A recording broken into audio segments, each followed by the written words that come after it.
was 601 years old. I'll never call any of you old again. Today's gospel is a very interesting one. It seems that Jesus' attempt to heal the blind man didn't work right away. It's one of the few, maybe the only story that's like this. Jesus puts his saliva on the man's eyes and lays hands on him. The man is blind. And when Jesus says, "What do you see? Do you see anything?" the man says, "Well, I see people, but they look like walking trees." He needs to go to the optometrist, therefore. But Jesus then lays his hands on the man a second time. And this time the man receives his sight perfectly. But why did Jesus need to lay hands on him twice? Why didn't his first attempt bring the man his perfect vision? Because most of Jesus' healings were instantaneous. Well, we're not given an answer to that question.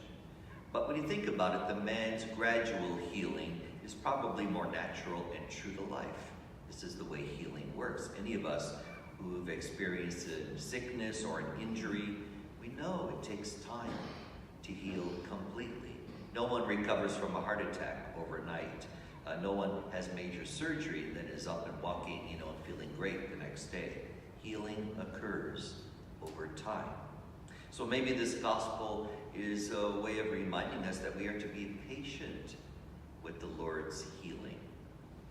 In fact, when you think about it, aren't our lives just a process of healing and growing and maturing? Don't these things take a lifetime to achieve? How many of us have had to pray and pray and pray before we begin to feel like the Lord is answering us? How long have we had to wait to see our children grow up and become fully functioning adults? How many people have had to work hard over a long period of time to overcome an addiction or some unhealthy pattern of behavior? No one reaches perfection immediately. And what we find is that spiritual growth, which is really what Jesus is about, spiritual growth necessarily takes time.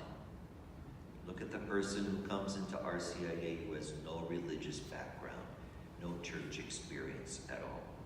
That person's faith takes time to develop. That person will not see Christ clearly, won't understand the teachings of Christ at first. But over time, with prayer and study and support, that person will come to see Christ clearly enough to make a commitment, like the man in today's gospel. So if we're honest, we have to acknowledge that our growth process, whether we're talking about spiritual, physical, intellectual, these things have taken time, and they've involved one failure after another. We will never reach our full potential as human beings until we see the Lord face to face. We won't even come close to perfection. But one day when we present ourselves, our imperfect and wounded selves, to God, then he will be the one to bring it to perfection for all eternity. And that perfection is well worth the wait.